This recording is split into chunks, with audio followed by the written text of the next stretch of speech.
Kita sudah sampai di gereja Mukatam ya. Ini ceritanya gunung batu yang pindah. Di dalamnya ini gereja. Luar biasa.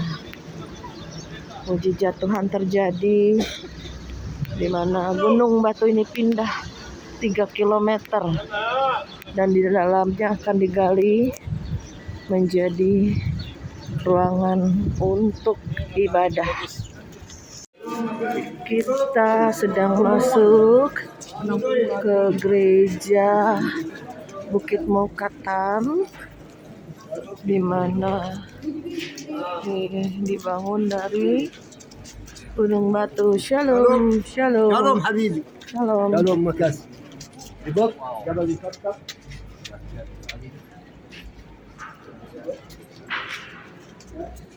Dahsyat.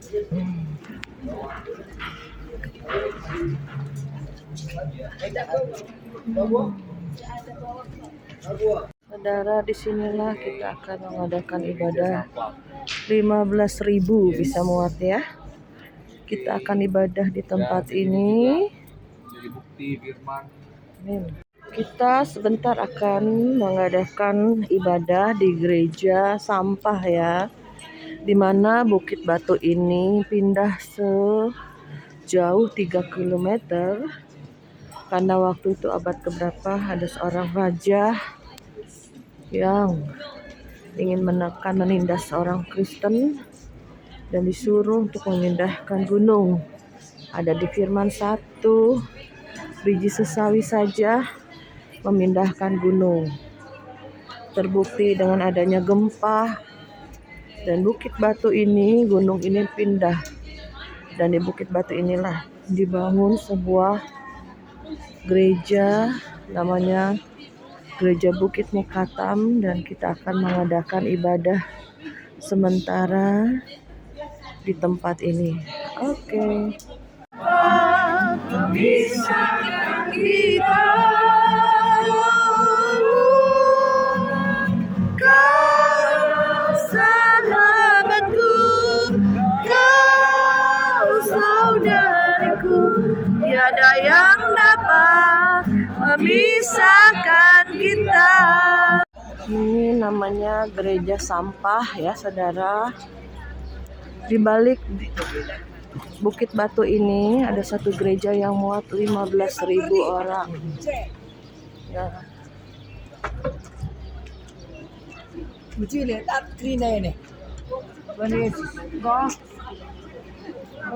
Luar biasa mujizat gereja ini, mujizatnya luar biasa.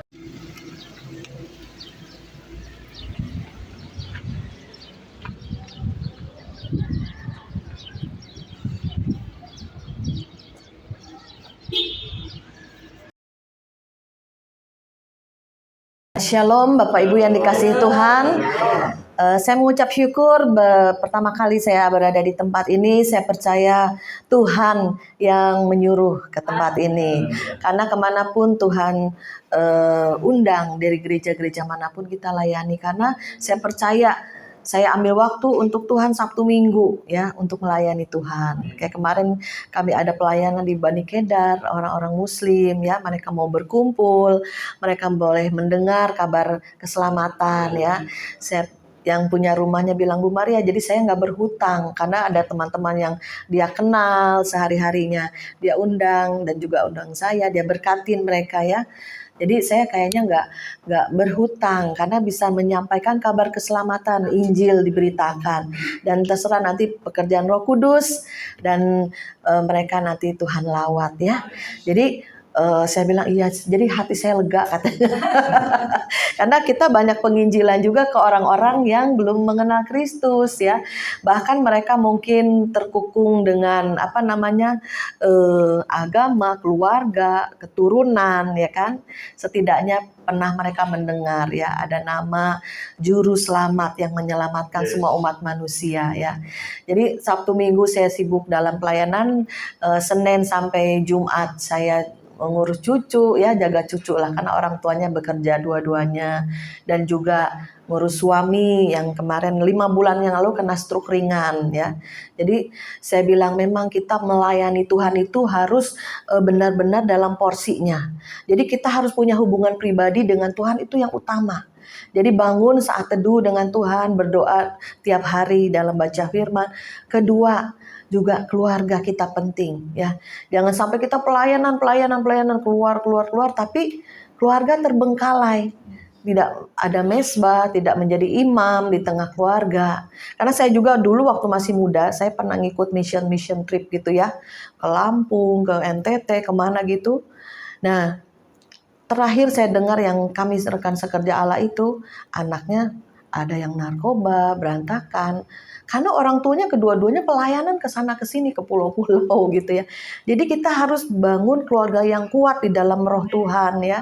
Boleh kita sekali-kali keluar, tapi kita harus perhatikan juga keluarga ya. Terus ketiga, pekerjaan. Jadi jangan pelayanan ke sana sini, tapi pekerjaan akhirnya terbengkalai. Apalagi kalau minta izin kantor terus kan nggak baik ya.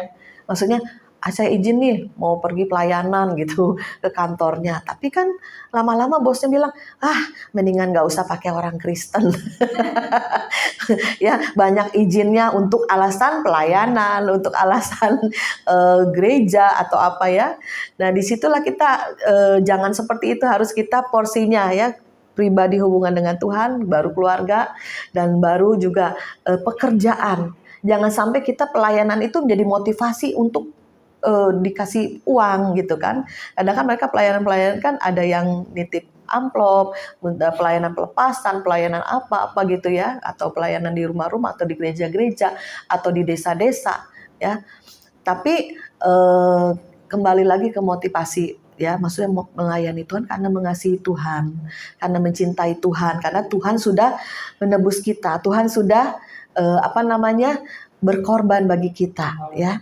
Itu karena cinta kita kepada Tuhan. Jadi saya mulai tata lagi kehidupan rohani saya, jasmani saya juga ya. Jadi kita harus pertama diri kita bangun pribadi dengan Tuhan, kedua keluarga diperhatikan, anak, suami ya, mungkin ada istri diperhatikan semuanya, mereka bangun kuat rohani ya. Saya juga sedang bergumul ya, berdoa untuk keluarga juga supaya cinta Tuhan, sama-sama melayani Tuhan. Ya selama ini kan baru saya yang melayani Tuhan ya. Ada satu kerinduan untuk bersama keluarga melayani Tuhan ya. Dan juga dalam pekerjaan ya, kita jangan sampai lalai juga, dan akhirnya kita bisa melayani bahkan dari Yerusalem. Makanya ada ayatnya kan, Yerusalem, Yudea, Samaria sampai ujung bumi. Jangan ke ujung-ujung bumi dulu, tapi Yerusalem nggak kuat. Akhirnya iblis jebol gawang ibaratnya ya.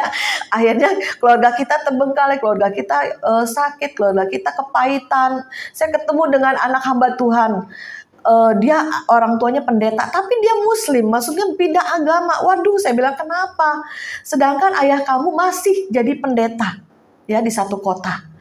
Dia mungkin ya kepahitan ya dengan ayahnya ya. Jadi kita harus hati-hati, jangan sampai keluarga kita yang kita udah mencari jiwa, tapi keluarga kita tidak kuat di dalam iman, tidak berakar di dalam pengenalan akan Tuhan, ya akhirnya mereka meninggalkan iman. Itu yang iblis sedang curi pada akhir zaman ini ya.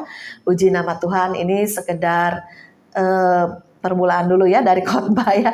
Perkenalkan dulu, nama saya Bu Maria, saya anak 3, udah punya cucu 1, mantu 1, dan juga suami masih ada ya. Jadi saya tetap mengurus ya, walaupun saya sibuk pelayanan. Biasanya kalau gak ada apa-apa hari biasa pun hayu aja gitu ya. Tapi sekarang saya udah mulai tata, udah Sabtu Minggu udah pelayanan. Kalau Senin sampai Jumat udah keluarga gitu ya.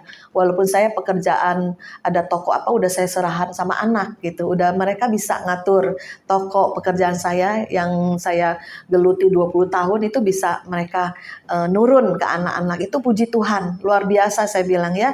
Tuhan itu baik. Jadi ada generasi penerus dari pekerjaan kami ya sebagai orang tua ya. Puji nama Tuhan. Saya berdoa sama Tuhan, Tuhan firman-Mu apa untuk gereja di tempat ini ya. Saya percaya gerejanya bagus, indah ya. Suasana hadiratnya kuat. Untuk penyembahan pun Ibu Gembala luar biasa ya. Puji nama Tuhan ya. Saya percaya ini kita akhir zaman. Jadi harus ada satu kesiapan kita untuk penuaian jiwa. Kenapa? Karena kita ini rebutan jiwa-jiwa. Ya, jangankan kita bawa jiwa-jiwa ke Tuhan, kita aja menjadi sasaran iblis. Pada saat kita percaya Yesus, iblis itu berkeliling untuk mencari celah, untuk mengambil iman kita, untuk mencuri rohani kita, supaya lemah, supaya kita akhirnya ujungnya murtad. Itu yang iblis mau. Tapi kita harus punya iman, percaya kita kokoh nggak dengan Tuhan, sehingga tidak mudah goyah. Apapun yang terjadi dalam hidup kita, kesusahan, kesulitan, sakit penyakit, ekonomi ambruk, badai hidup datang bertubi-tubi, ya, tetap gak kita iman kita bersama Yesus. Saya pernah ngalamin seperti itu. Ya, 2023 itu terus badai dalam pekerjaan, dalam keluarga, anak, semua dihajar ya.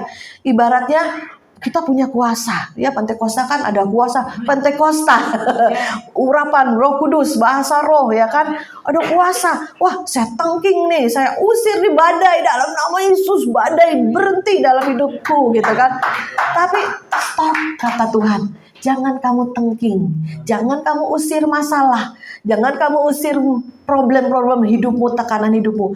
Aku izinkan itu terjadi. Oh, jadi saya nggak boleh tengking nih Tuhan. Iya, jangan, percuma, akan terus ada dalam hidupmu. Itu untuk memproses kita, memurnikan iman kita, membakar kita. Ini semua kotoran-kotoran dalam hidup kita ini akhirnya keluar, ya saudara. Ya, kelemahan kah, keputusasaan, kesombongan, apapun diproses saudara. Semuanya sampai tidak ada lagi yang kita andalkan, hanya Yesus. Ya, itu saudara harus alami. Dan saya masa-masa kesukaran saya hanya Tuhan, hanya lutut, hanya air mata. Ya, itu pelarian kita hanya Tuhan. Jangan saudara pelarian ke dunia, ke orang-orang pintar, ke dukun atau ke apapun, jangan. Stop, itu yang iblis mau. Ya, itu keluar dari covering Tuhan. Tapi pada saat kita cari Tuhan, mendalam dengan Tuhan, berakar terus dalam Tuhan. Jadi bukit-bukit doa itu tempat pelarian saya. Keluar-keluar kota saya sendiri saudara. Ya, disitulah Tuhan berbicara. Apa? Engkau dijadikan lebih daripada pemenang. Amin. Saya aminkan hal itu. Amin. Tapi itu belum, saudara. Saudara, pada saat firman disampaikan, pada saat saya dapat rema dari satu hamba Tuhan di luar kota, di satu kota kecil, waktu saya pelarian ke bukit-bukit doa, saya aminkan. Itu baru di roh, belum di jasmani. Badai masih ada, masih badai belum berlalu saudara ya. Masih berlanjut bertahun-tahun. Seringkali Tuhan capek, lelah. Tuhan udah gak kuat. Tapi Tuhan izinkan terjadi ya. Supaya apa? Mari kita baca di dalam Matius 17 ya. Nah, kita baca di sini ada perikopnya, Matius 17 ayat 14 sampai 21. Saya bacakan. Yesus menyembuhkan seorang anak muda yang sakit ayan. Ketika Yesus dan murid-muridnya kembali kepada orang banyak itu, datanglah seorang mendapatkan Yesus dan menyembah. Katanya, "Tuhan, kasihanilah anakku. Dia sakit ayan dan sangat menderita. Dia sering jatuh ke dalam api dan juga sering ke dalam air. Aku sudah dibawanya kepada murid-muridmu, tetapi mereka tidak dapat menyembuhkannya." Ya, jadi ada yang sakit, cari murid-murid Yesus, tapi mereka tidak bisa menyembuhkan. Murid-murid Yesus tidak bisa menyembuhkan. Kenapa, saudara? Maka kata Yesus, "Hai kamu angkatan yang tidak percaya dan yang sesat, berapa lama lagi aku harus tinggal di dalam kamu? Berapa lama lagi aku harus sabar terhadap kamu? Bawalah anak itu kemari." Dengan keras Yesus menegur dia. Lalu keluarlah setan itu daripadanya dan anak itu pun sembuh seketika itu juga. Amin, saudara. Ya, jadi apa bedanya murid-murid Yesus dengan Yesus? Harusnya murid itu sama dengan gurunya, karena apa yang diajarkan Yesus itu sama, saudara. Tapi murid-murid ini tidak bisa mengusir setan. Ya, dikatakan, "Hai angkatan yang berapa lama lagi aku harus sabar terhadap engkau." Angkatan yang tidak percaya dan yang sesat. Ya, karena kurang percaya, kurang iman, tidak percaya. Dikatakan, "Hai Kata Yesus katakan, hai kamu angkatan yang tidak percaya. Ya, jadi mungkin murid-muridnya ragu-ragu, aku nyembuhin sembuh nggak ya? Aku mau berdoa, ini nggak ya? Sembuh nggak ya? Jadi ada satu keraguan-raguan. Kenapa? Ketidakpercayaan. Bergantung selalu kepada Yesus. Makanya kami di persekutuan doa kami ada persekutuan doa. Ayo jangan Cimaria doang yang doain orang. Datang ke yang sakit, besuk ke yang koma gitu ya. Semua kita ini anak-anak Tuhan, hamba-hamba Tuhan, dan juga jemaat-jemaat, ya, anak-anak Tuhan, itu semua punya kuasa yang sama. Yesus sudah memberikan kuasanya yang sama, bukan hanya kepada pendeta, tapi ke semua jemaat, ke semua anak-anak Tuhan, kuasa yang sama, otoritas yang sama. Jadi kita bisa sama dengan gembala-gembala kita. Kenapa? Nanti penuaian banyak di depan kita. Banyak jiwa-jiwa membutuhkan uluran tangan kita, membutuhkan doa-doa kita yang penuh kuasa, full power. Ya, kenapa murid-muridnya tidak bisa menyembuhkan yang sakit? Karena kurang percaya, kurang iman, kurang percaya. Wah, saya bisa. Kalau Yesus bisa, aku juga bisa karena aku muridnya. Harusnya berbicara demikian kan? Itu satu iman. Walaupun kecil sebesar biji sesawi. Ya, dikatakan selanjutnya di ayat ini. Kemudian murid-murid Yesus datang dan ketika mereka sendirian dengan dia, bertanyalah mereka kepada Yesus, ya, mengapa kami tidak bisa mengusir setan?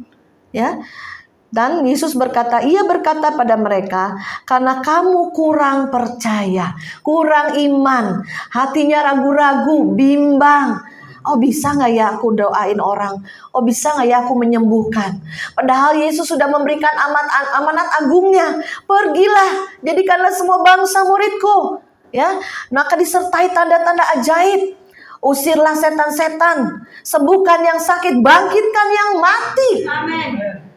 Kita udah seperti itu belum? Seperti Yesus. Contoh teladan kita Yesus. Ya, beberapa waktu lalu ada satu pendoa kami mendapat mimpi, ya. Pada waktu itu dia ada mimpi, itu ada satu peti mati, ibunya di situ meninggal, ya. Kemudian ada suara di dalam hatinya, kamu doakan bangkitkan dia. Waduh saudara, bangkitkan yang mati, ya. Tapi Yesus berbicara di hatinya, bangkitkan. Akhirnya dia nurut karena dia peka dengar suara Tuhan, bangkitkan, bangun, bangkit, berjalanlah. Dan kemudian dalam mimpi itu turun berjalan yang meninggal, ya saudara. Nanti akhir zaman akan terjadi hal seperti itu. Orang-orang awam pun, orang-orang biasa pun bisa membangkitkan orang mati karena kuasa yang sama ada pada kita semua, ya. Jadi nanti tidak ada lagi tembok-tembok, oh ini gembala, urusan gembala yang besuk, yang doakan. Kita semua, ya, harus sehingga bangku-bangku di tempat ini penuh. Amin. Ada jiwa-jiwa yang diselamatkan, ada jiwa-jiwa yang dimentor supaya mereka boleh menjadi penuai-penuai yang kuat di akhir zaman. Saya juga ada buka YouTube sehingga Tuhan bawa dari Yerusalem, Yudea sampai ujung bumi, ada yang dari negara-negara lain pun mendengar. Mungkin ini pun saya nanti masuk ke YouTube, ya. Dari Eropa, Jepang, Australia, dari juga New Zealand, ya. Banyak mereka yang mendengar juga. Ada satu kekuatan roh. Ya, ada firman yang disampaikan, ada semangat yang menyala-nyala. Oh iya, saya pun bisa nih mendoakan orang. Saatnya kita mulai bergerak, saatnya kita memberitakan Injil, saatnya kita menyampaikan kabar baik. Amin. Jangan kita, udah yang penting gua selamat, udah dah, yang lain bodo amat. Kadang orang-orang yang terdekat dengan kita, saudara kita, kayak Bu Cencen kesaksian barusan, ya kan? Keluarganya dari Buddhis penyembah berhala belum mengenal Kristus, satu demi satu didoakan, akhirnya percaya Yesus, bertobat. Haleluya. Ada keselamatan, ada jaminan keselamatan ke surga yang kekal, saudara. Jadi kita kekristenan ini bukan hanya teori, ke gereja ini hanya rutinitas. Bisa ke gereja, kok aku orang Kristen, aku harus ke gereja. Salah, saudara. Pada saat saudara memutuskan untuk datang beribadah ke gereja, Tuhan berbicaralah. Amin. Berkatalah lewat firman. Hadirat Tuhan kita kumpulkan di tempat ini penuh. Maka kadang tanpa penumpangan tangan pun banyak yang sembuh. Banyak yang mengalami lawatan jamahan. Saya punya kesaksian. Saya dulu beberapa tahun yang lalu, ini tangan saya habis saya melahirkan itu nggak bisa nekuk, saudara, seperti kram, kaku. Cuci piring nggak bisa apa, nggak bisa keras gitu, kaku ya, nggak bisa bergerak lah. Saya juga, Tuhan ini kenapa tangan saya, kenapa? Saya belum sempat ke dokter, saudara. Tapi pada waktu hari Minggu saya beribadah ke satu gereja, itu saya angkat tangan, Tuhan, aku percaya Engkau penyembuh. Aku ambil kuasa-Mu. Aku percaya saat ini tanganku yang kram ini sembuh dalam nama Yesus. Dalam hadirat Tuhan yang kuat, dalam penyembahan yang kuat. Saudara tahu, pulang dari tempat itu, saya sembuh, saya heran sendiri. Kenapa tangan saya tiba-tiba bisa bergerak kembali, saudara? Puji Tuhan, kemuliaan hanya Tuhan. Jadi ibadah itu ada satu kuasa, ada satu hadirat Tuhan yang ada di tempat ini. Di mana Ibu Gembala, Bapak Gembala sudah mulai berdoa. Sebelum ibadah dimulai, mereka mulai berdoa untuk jemaatnya. Ya, untuk semua yang hadir di tempat ini, dan mereka boleh datang dengan sukacita. Jadi sebelum waktunya, tidak telat-telat, tidak karet-karet, datang, saudara ya. Ada satu kegerakan roh. Ya, bukan hanya gereja yang besar dengan fasilitas yang mewah, yang penuh gitu ya, tapi gereja-gereja kecil pun akan dilawat Tuhan. Amin, haleluya. Seringkali saya juga banyak pendeta-pendeta hamba Tuhan yang curhat, karena kita kan ngobrol ya, saya melayani beberapa banyak gereja ya, ada di tempat ini yang rutin ya, 10 gereja lebih lah ya, kita layani tiap minggu gitu ya. Mereka curhat-curhat, ya Cimaria, kita ini udah menjangkau jiwa-jiwa, kemudian setelah jiwa-jiwa ini berapa tahun di tempat kami, pindah ke tempat-tempat gereja yang besar. Mungkin ada masalah perselisihan atau apa, wah ini gereja udahlah mendingan pindah ke. Jadi banyak orang-orang atau hamba-hamba Tuhan yang secara tidak langsung kepahitan ada gereja-gereja yang besar, saudara ya, dengan fasilitas mungkin lingkungan yang wah gitu ya. Tapi saya bilang jangan kecewa, Tuhan hitung ya, Tuhan ukur, Tuhan akan memberkati gerejamu ya. Jadi kita ayo, di luar sana masih banyak jiwa-jiwa, masih banyak yang belum mendengar kabar baik. Lakukan bagian kita yang terbaik. Kalau mereka pindah ke gereja yang lebih besar, gak apa-apa, berkati mereka. Mungkin di saatnya sudah selesai kita mendidik mereka ya di dalam firman. Saatnya mereka ke tempat yang lebih lagi, gak apa-apa. Mungkin di situ mereka kapasitasnya bisa lebih lagi diperluas. Jadi jangan iri hati. Karena banyak orang ya, maksudnya hamba Tuhan yang udah merintis dari awal, udah membawa jiwa-jiwa. Saya juga ada kenal, belum lama saya di Holy Land ya, ada satu gereja di, ya saya tidak sebutkan satu kota, dia udah 4 ruko ya, udah punya 4 ruko. Cimaria dulu tempatnya banyak, bahkan sekolah minggunya 250 orang ya. Nah sekarang banyak yang ini, banyak yang keluar. Loh kenapa? Saya bilang ada apa? Ternyata dia udah perintisan 20 tahun lebih. Ternyata sekarang di sekitar dia ada banyak gereja-gereja besar dibangun. Ada 3 atau 4 gereja yang besar. Jadi jemaatnya pindah ya kan ke gereja-gereja yang lebih besar di sekeliling gereja itu, saudara. Tapi saya bilang udah maju terus, kita melayani Tuhan. Jangan lihat samping kiri kanan, gereja besar ya, udah kayak bisnis nih gereja ya. Gereja yang besar bangun, waduh ini jemaat kesedot lah gereja-gereja yang kecil ya. Kasihan juga, saya bilang udah gak apa-apa. Memang kalau bagian kita gembala di tempat ini, Tuhan yang ngukur. Kenapa? Karena Tuhan kita itu gembala agung. Ya, mau gereja besar, gereja kecil, nanti upah di sorga beda-beda. Sekalipun saudara merasa, itu gereja yang besar, pendeta yang besar, nanti dapat mahkota yang terindah. Belum tentu, saudara. Ya, siapa tahu pendeta di tempat ini yang setiap hari berlutut berdoa, terus besukin jiwa-jiwa, cari jiwa-jiwa bersama jemaat. Ada jemaat yang sakit, ada jemaat yang belum percaya Yesus, datangin. Kalau saya pelayanan begitu, nggak selalu hanya ngobrol di mimbar ya gampang, cuman cuap-cuap. Bukan saya merendahkan pembicara-pembicara atau hamba Tuhan, enggak. Saya tuh lebih suka ayo praktek gitu loh. Jangan cuman bisa ngomong. Banyak pendeta-pendeta besar cuman bisa ngomong di mimbar. Ya, cuman bisa ngomong tiap minggu di mimbar, tapi mau nggak belusukan. Ayo ke orang-orang Kedar, ke orang-orang Buddha, mereka yang belum mengenal Kristus, ke orang-orang Kristen yang lemah. Ya, ke yang ekonomi yang lagi lemah, lagi terpuruk, lagi bangkrut, ada yang penyakitan, sampai yang borok-borok, saudara.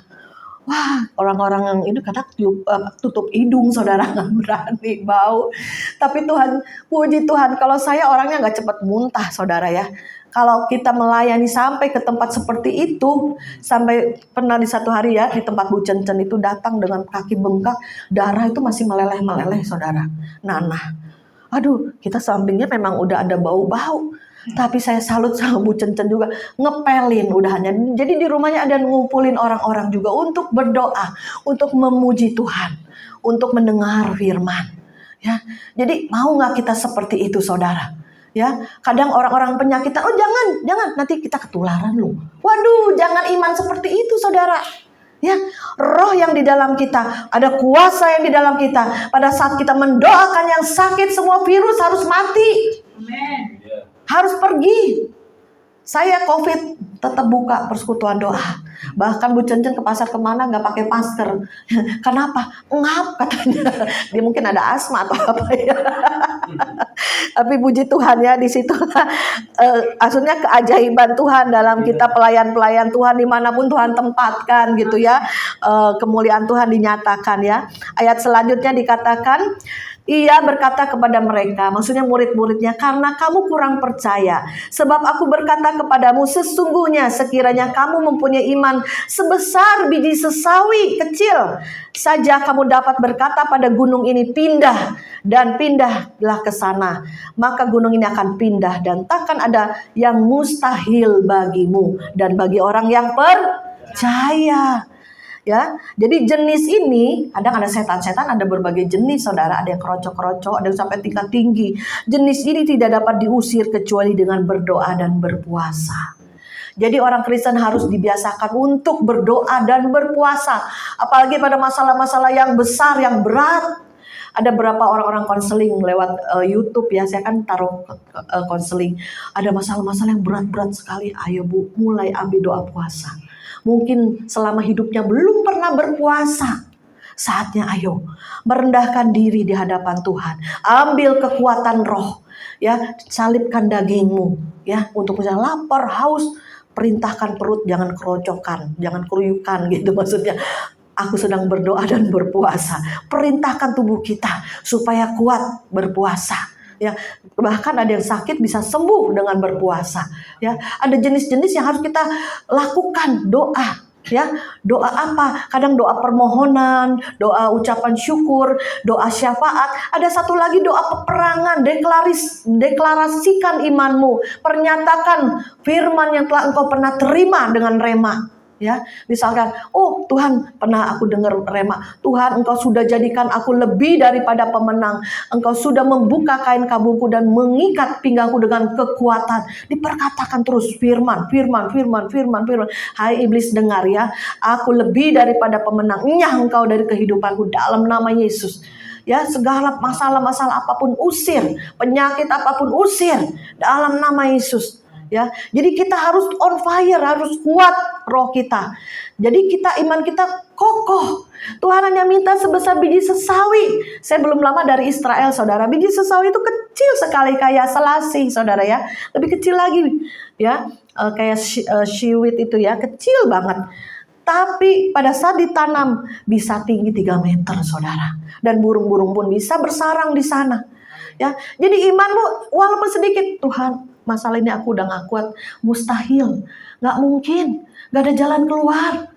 Ya, ini lagi masalah, itu masalah, bertubi-tubi datang, entar penyakit datang, entar ekonomi seret, dagangan sepi, ya kan? Bapak-bapak mikirnya kan kadang ekonomi keuangan keluarga ya, aduh nih mentok, ya saudara, banyak hal, keuangan pun mepet-mepet, ya. Tapi kita perkatakan, mulut kita ucapkan, deklarasikan, firman itu timbul dari mulut, firman.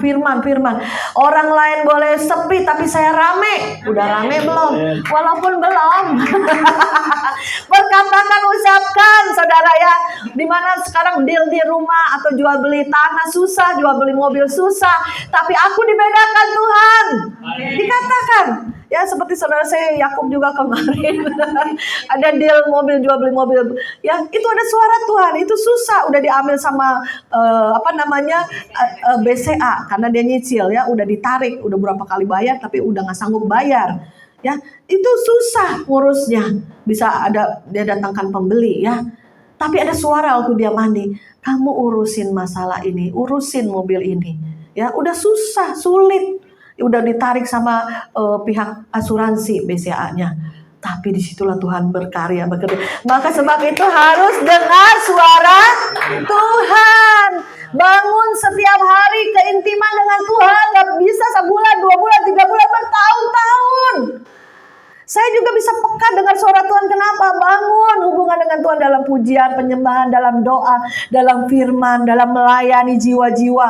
Kadang saya taruh di status, saudara ya. Firman Tuhan aja kemarin ada yang bilang, Bu Maria, saya dapat rema dari status ibu. Amin, haleluya. Jadi dia yang ada masalah pada saat dia melihat status saya ada firman, dia berbicara lewat status kita di dalam WA. Saya dikuatkan kembali, Bu Maria. Saya percaya lagi Tuhan pasti tolong. Ya, ada saudara saya, Bu Maria tolong. Kayaknya kena santet. Wah, ambil doa puasa, Pak. Doakan. Ya, jadi kita terus menguatkan mereka. Ya, diri kita juga dikuatkan. Mereka dikuatkan, diri kita dikuatkan juga. Ya, jadi ayo semua melayani Tuhan. Semua bangkit untuk mempunyai iman sebesar Tuhan itu enggak. Ini loh, Tuhan itu baik. Tuhan hanya minta sebesar biji sesawi aja. Imannya sedikit aja. Walaupun kadang saudara saya pernah gini, Tuhan, aku tuh udah gak punya iman. Aku tuh udah putus harapan. Aku itu udah gak bisa nih Tuhan. Ini udah angkat tangan, hands up, saya bilang gitu. Saya pernah, ruko saya borohin ke bank. Itu cicilan dari 3 tahun.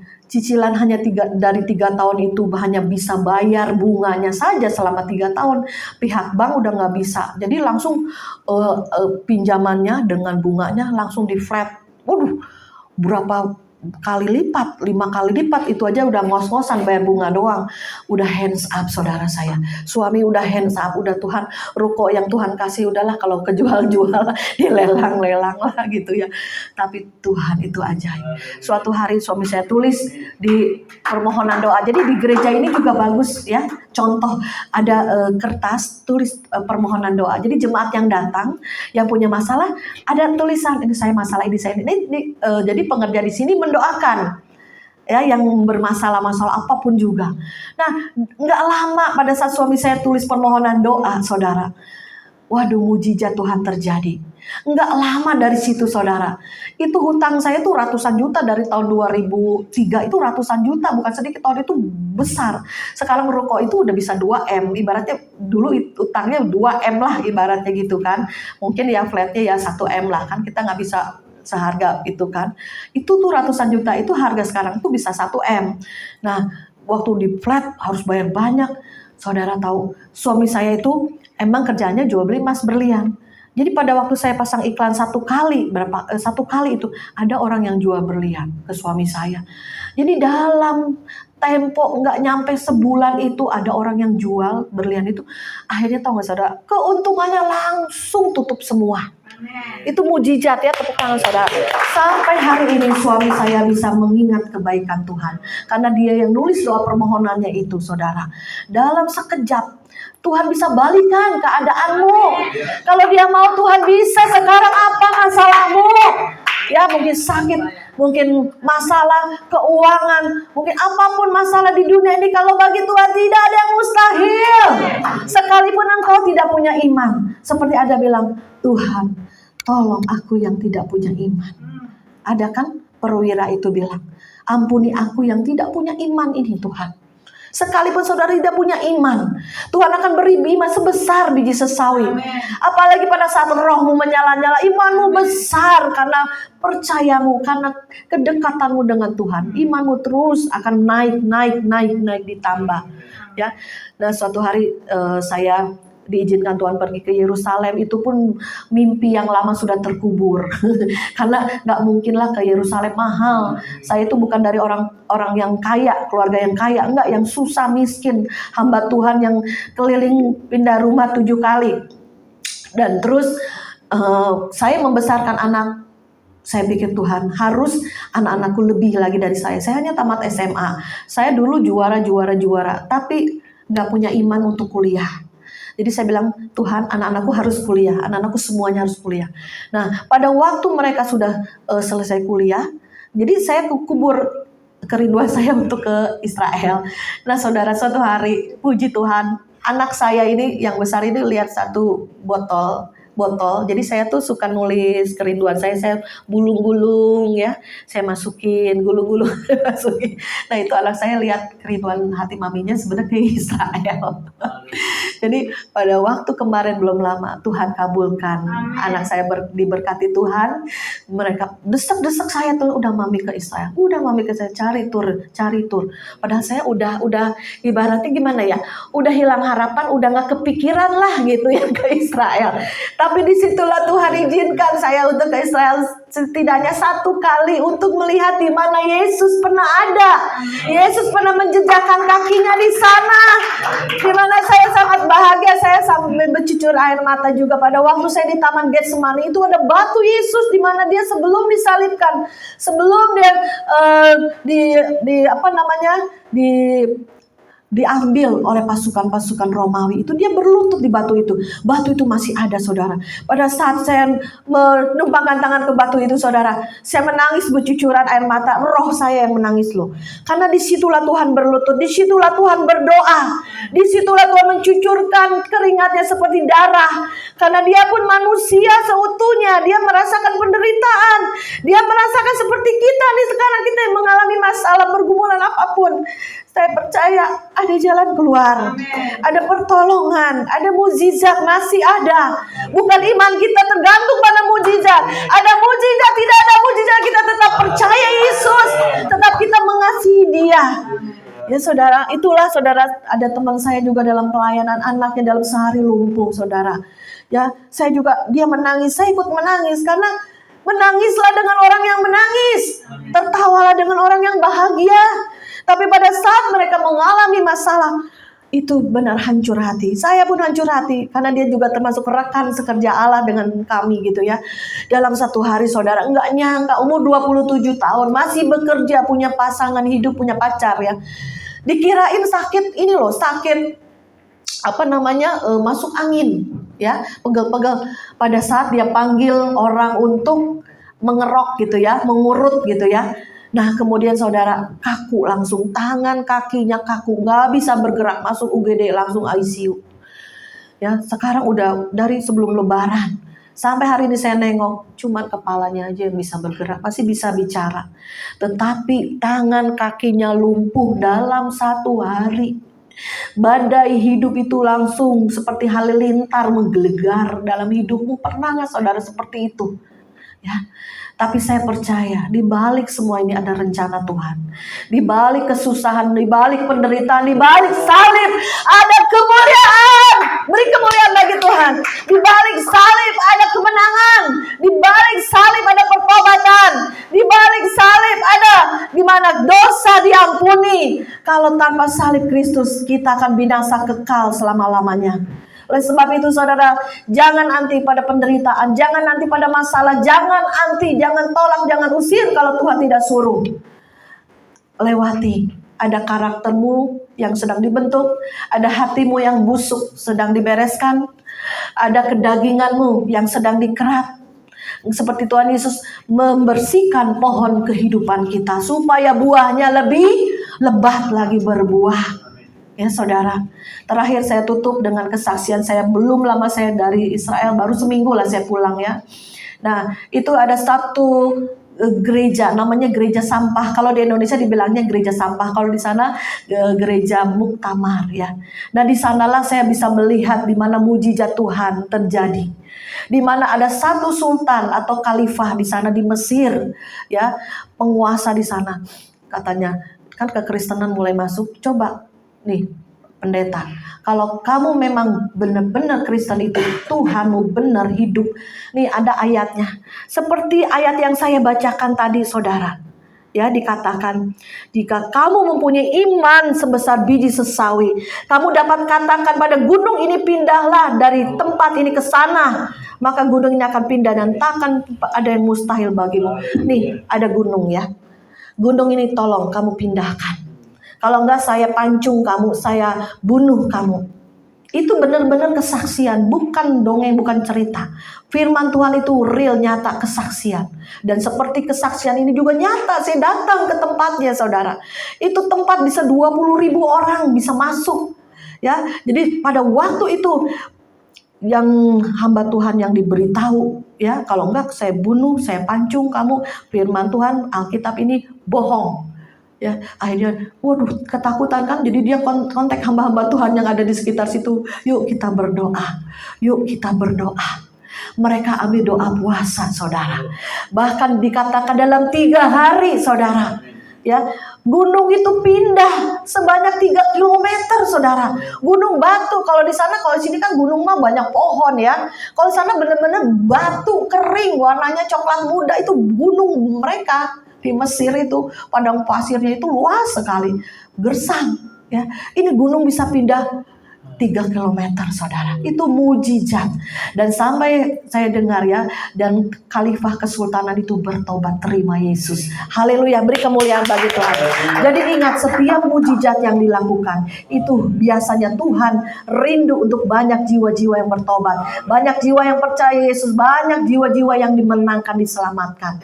Ya, maka oleh sebab itu firman Tuhan katakan, pergilah, jadikanlah semua bangsa muridku, baptislah mereka atas nama Bapa, Putra dan Roh Kudus, sembuhkan yang sakit, bangkitkan yang mati, usir setan-setan, bahkan engkau ikut minum racun maut sekalipun engkau tidak akan mati, karena ada kuasa yang menghidupkan, kuasa Roh Kudus yang ada dalam kita hidup, hebat, dahsyat. Jangan kita menjadi orang Kristen yang lemah terus, jangan kita menjadi orang Kristen yang baik terus, yang seperti susu ya, yang minumannya bukan minuman makanan keras, tapi minuman yang lembut, makanan yang lembut. Tapi saatnya kita diberi makanan yang keras, diberi hajaran, diberi ujian, supaya engkau naik tingkat, supaya kita sungguh-sungguh mempunyai iman, walaupun sebesar biji sesawi kita akan bangkit menjadi pemenang. Amin, amin. Saya undang bangkit berdiri semua, kita naikkan pujian tak terbatas kuasa-Mu Tuhan ya.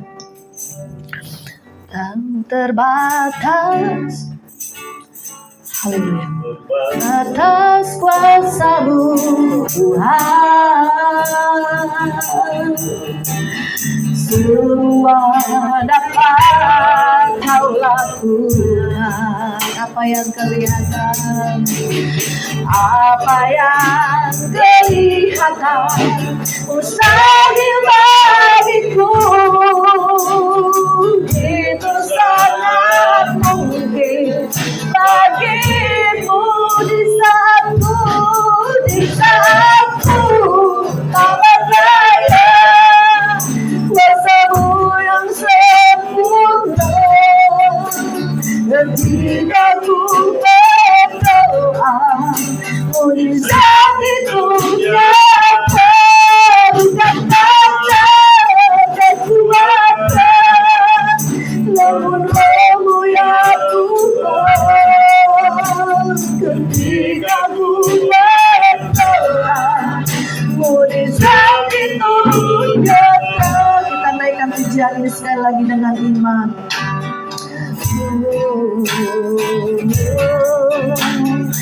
Tak terbatas kuasa-Mu Tuhan, semua dapat Kau lakukan.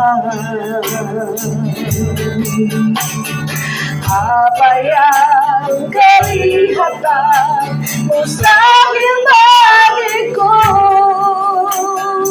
itu sangat mungkin bagimu. Kita angkat tangan kita di hadapan Tuhan. Aku tak percaya kuasa-Mu yang sempurna, ketika ku berdoa, mujizat itu nyata, bukan kata kekuatan,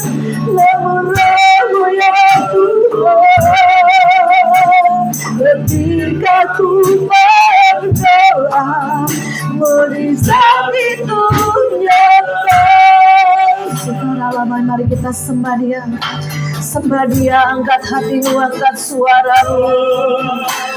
Rialabaya sekererererere. Rialabo. Sigalalala se.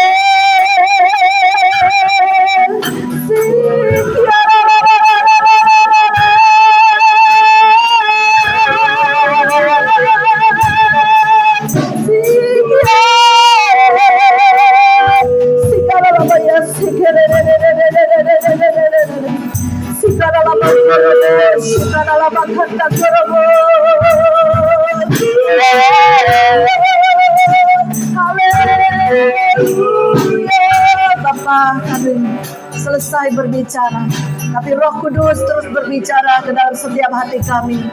Biarlah jemaat di tempat ini menjadi jemaat yang militan, jemaat yang dewasa, jemaat yang punya iman. Gembala di tempat ini dan suami istri ini Tuhan, Kau jamah juga. Mereka boleh Tuhan melayani di ladang-ladang Tuhan. Kau perlengkapi, Kau cukupkan semua apa yang dia makan, minum, pakai.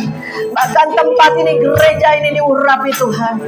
Semua pendanaan apapun Tuhan, Kau tolong Bapa.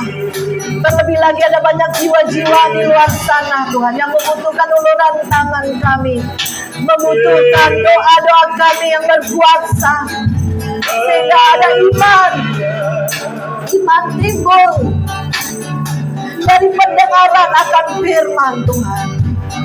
Terima kasih Bapa, firman-Mu sudah disampaikan. Roh Kudus yang bekerja, Roh Kudus yang terus menggerakkan sampai pada akhir zaman. Terima kasih Bapa, di dalam nama Yesus hamba mengucap syukur. Haleluya. Semua katakan amin.